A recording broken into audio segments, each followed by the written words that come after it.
Okay, remember that they're changing my voice. For those of you who have been watching my videos for a while, you know that I'm honest, and you know that I'm right about this.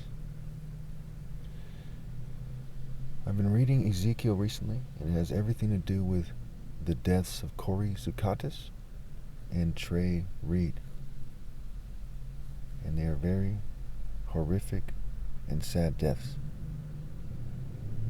The death of Charlie Kirk also was described as horrific, and it goes back to the wordplay we see, where it's like a horror movie, right? It's horror. And also there's LGBT people in society, okay, who want males to whore themselves in fraternities and secret societies and social clubs and in rituals and in corporations to keep their job, and on and on and on. Hollywood, you name it, right? The Boy Scouts, the church.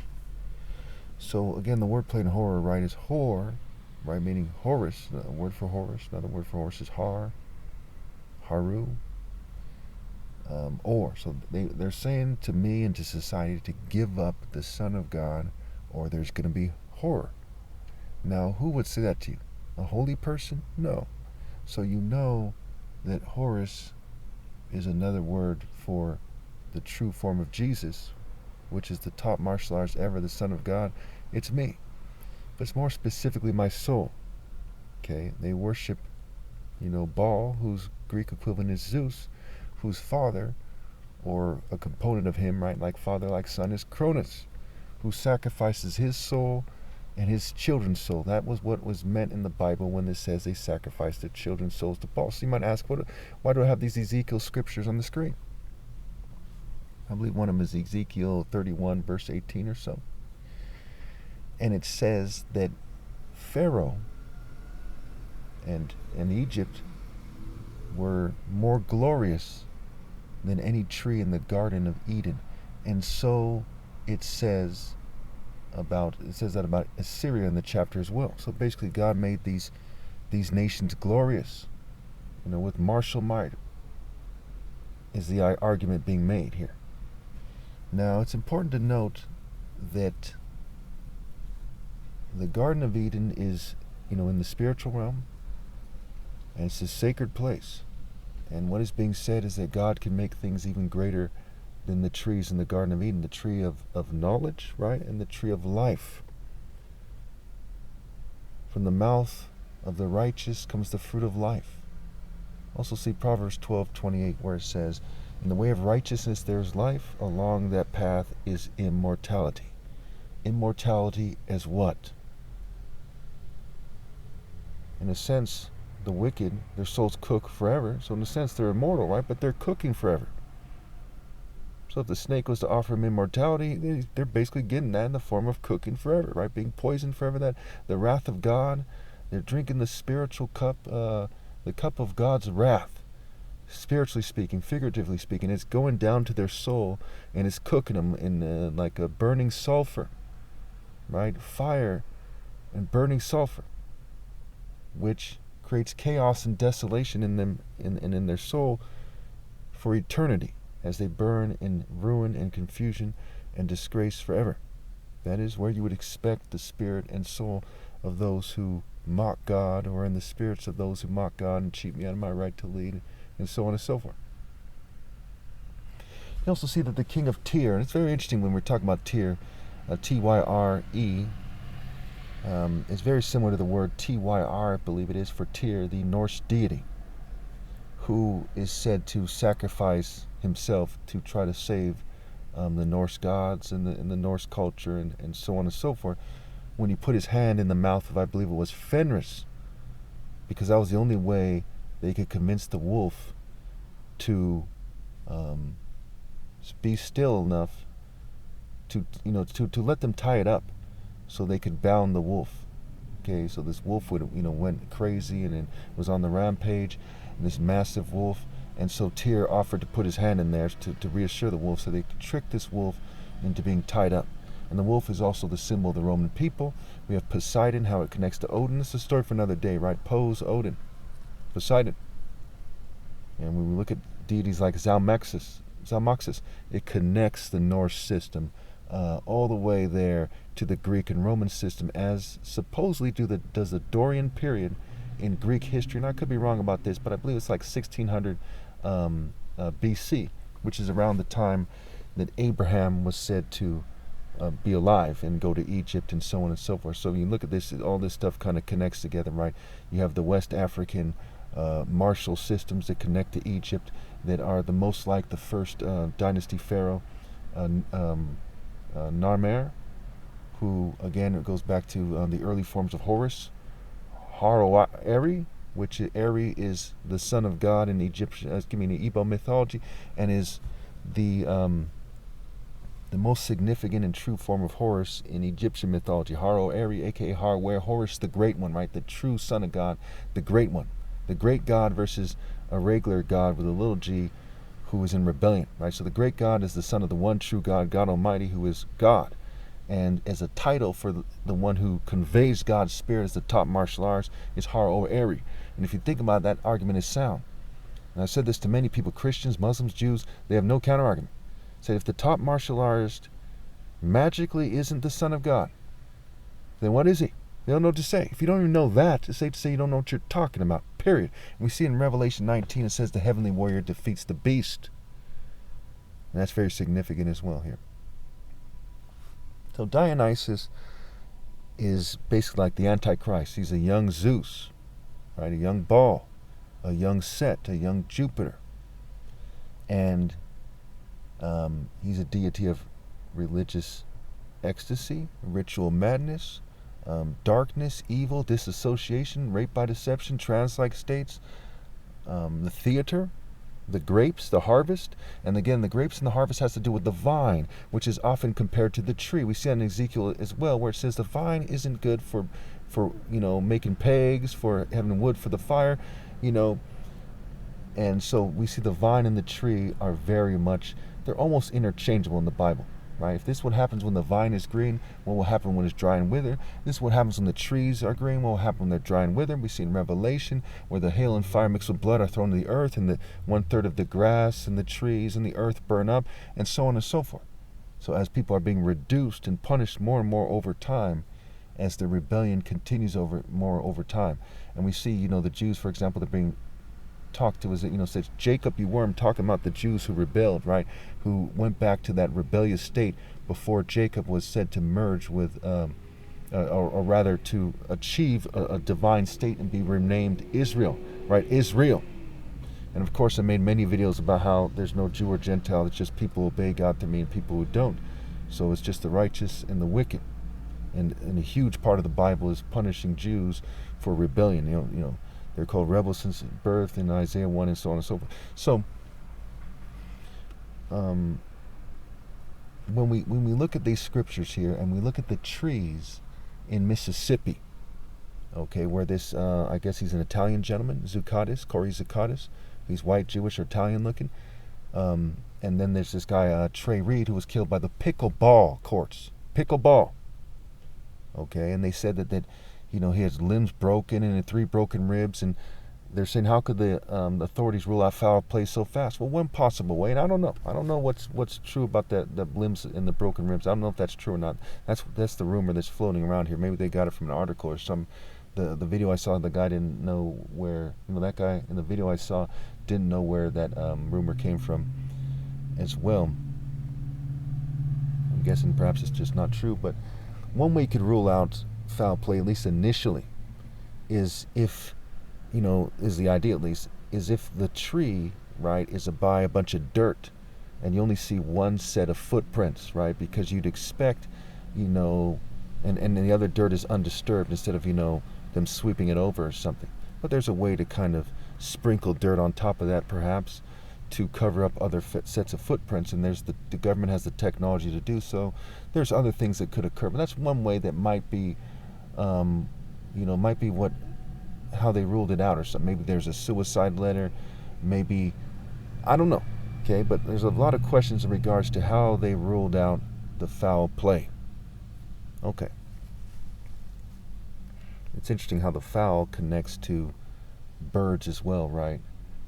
And the pigeons and the doves, these smaller birds tend to be prey for the predator birds, the hawk, the eagle, the falcon, right? And Horus, is a hawk or a falcon in terms of the spirit animal that's being used to describe Horus in Egyptian mythology. Okay, and again, Horus is a Greek word, and it connects to heros, meaning master, right? The master of master, the top martial artist, right? And of course, heros is also a root word for Hera, who's said to be symbolized by the panther. And of course, Dionysus rides a panther, and that symbolizes rape by deception and going after. Hera in some ways is considered the most sought after female because she's Zeus's wife, and Zeus can marry anyone he wants in the Greek mythology, right? So that's one way to look at it. Another way to look at it is it's Venus. One can argue that's what the Trojan War was about. It was, I believe, Athena, Hera, and Aphrodite, aka Venus, who were offering one of these guys the apple, a reward if they chose them to be the most beautiful. So they're having a beautiful beauty contest. They're making it hard for me to speak here. So they were having a beauty contest with a mortal, and he was to choose one of these so-called goddesses, right, who are really demons, and they would reward them, right? And so that's what started the Trojan War, when this guy wanted Helen of Troy. So then the Greeks go and they get Helen, and they go back, and then the Trojans, and they invade, and they leave the Trojan horse, and so on and so forth. That's that story, right? And there's Trojan condoms, because the rape by deception is very much a part of the culture, right? There's all these Greek societies in college.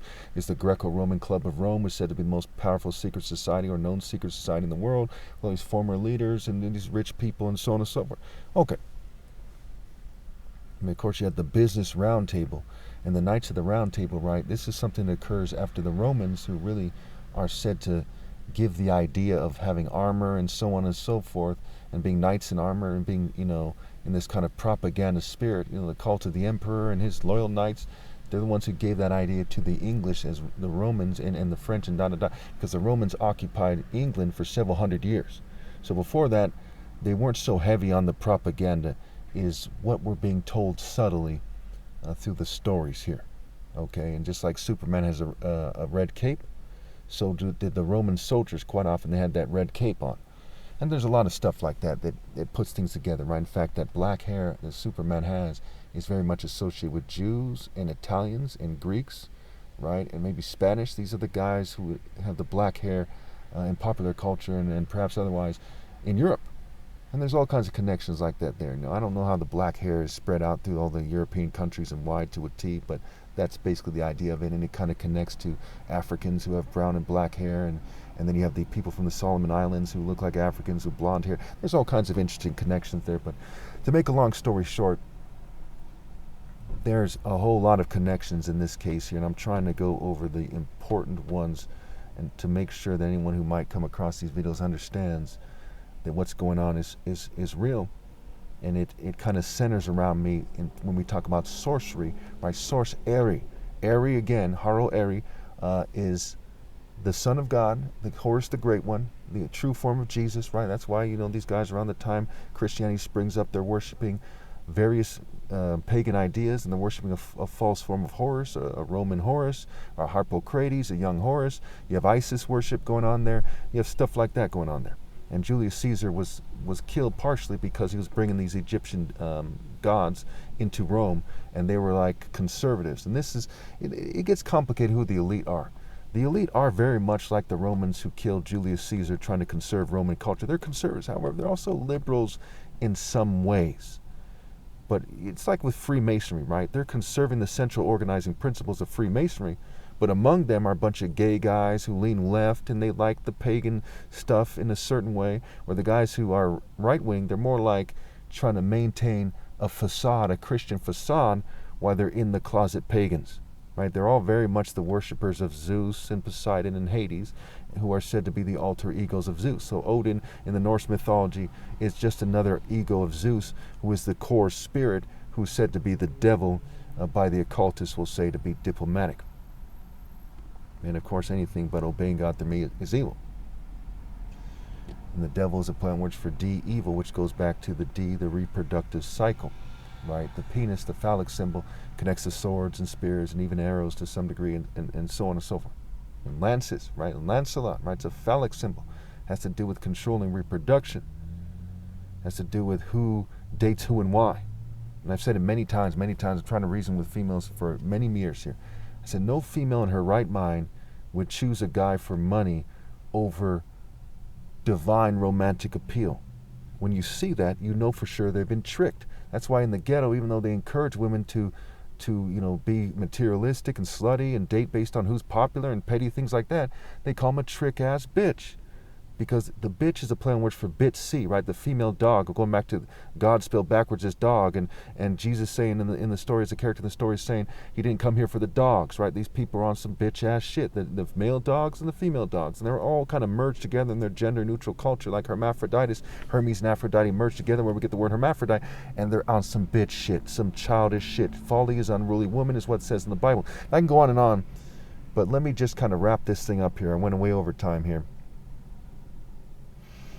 To make a long story short, no matter, when you get into mythology or religion or anything, you always have to have your moral bearings. Even the Freemasons and all their Luciferian madness and their twist of what's moral and what isn't, they do things based on white supremacy, like Lady Liberty, Themis, and Dike in Greco-Roman mythology, where they're concerned with the social order more than actual justice, right?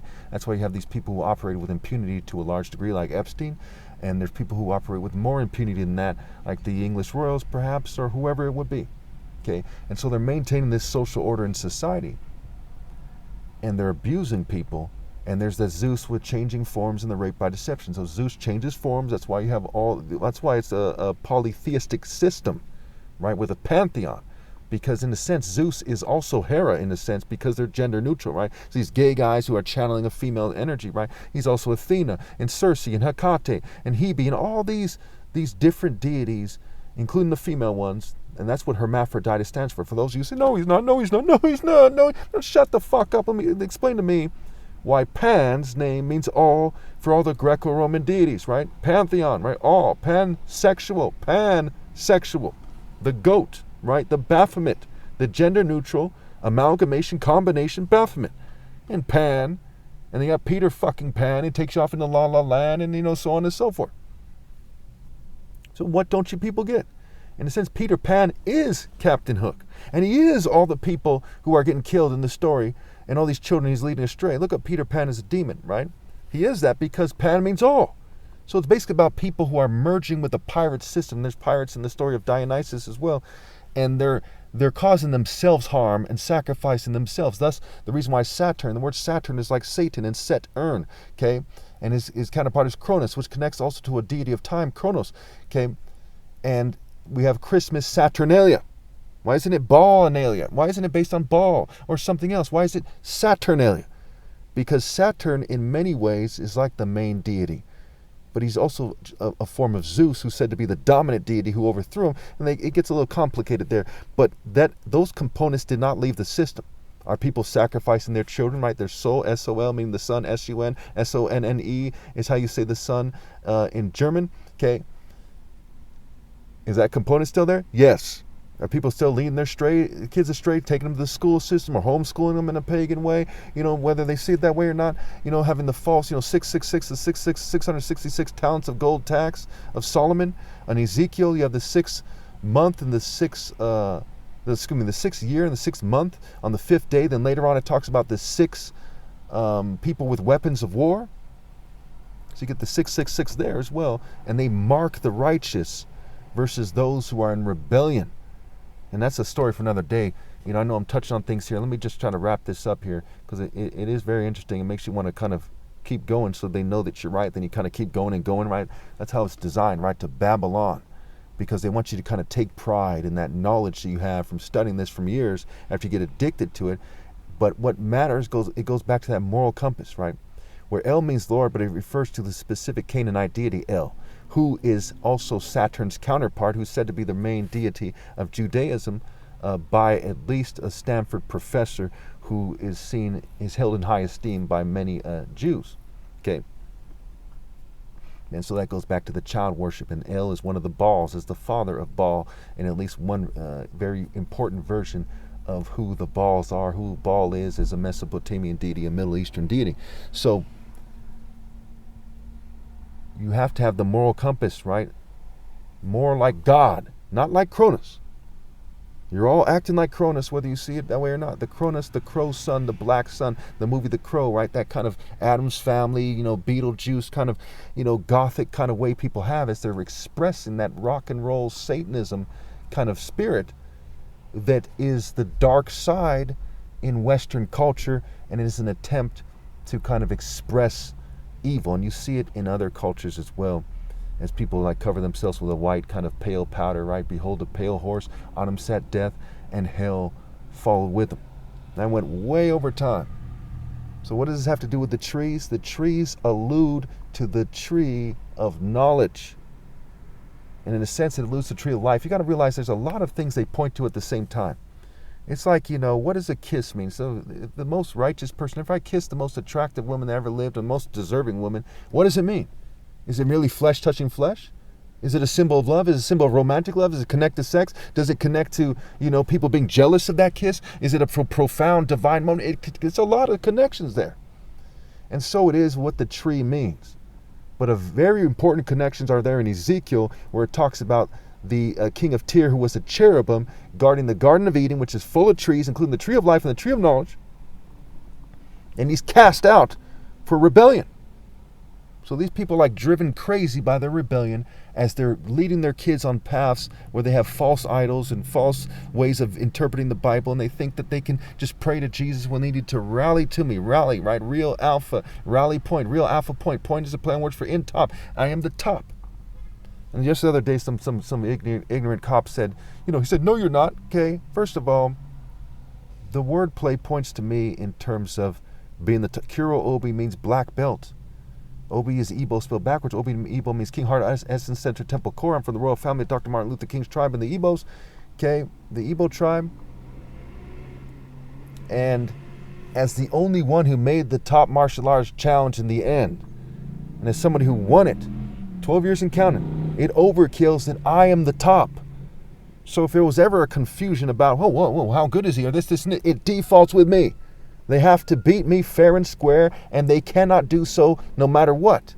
Even if I get healthy enough and reinstate the challenge, they can win the money from winning the challenge is such a thing as possible, and it's not. No one's nowhere near as good as I am. If I was to recover there, I'd beat them 10-0 easy, especially if they weren't to sabotage me, right? Okay, now, but yeah, so I am the top. And that's where all the occult, all the martial arts systems, they all point to me, right? Jiu-jitsu, okay, taekwondo, karate, even in capoeira they wear a variation of a belt and a sash, right? Kung fu, all those forms of kung fu. Every system that you think is the most, the most impressive points to me.